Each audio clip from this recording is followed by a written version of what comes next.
niwashukuru sana waandaaji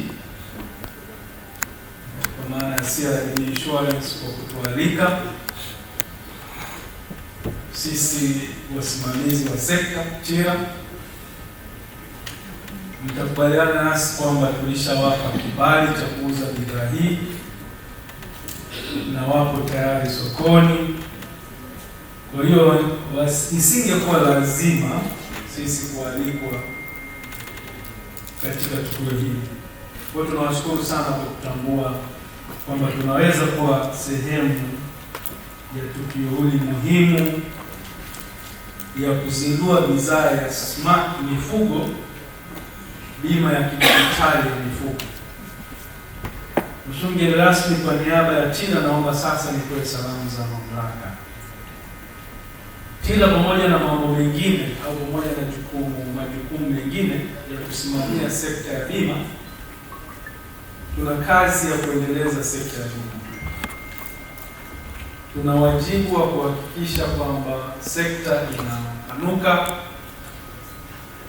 sekta inakuwa, lakini inatoa masuluhisho, majawabu katika sekta mbalimbali za kiuchumi ikiwemo mifugo.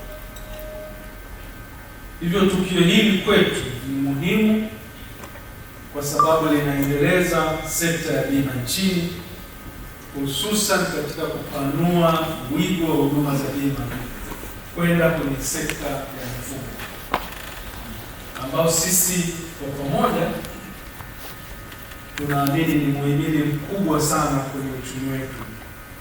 Lakini kwangu mimi kama mfugaji, kama mtu ambaye ametoka kwenye jamii ya wafugaji, suluhisho hili linihusu sana na ninawashukuru sana serikali. Sisi kwetu hatujawahi kulima, sisi tunafuga. Abdulmajid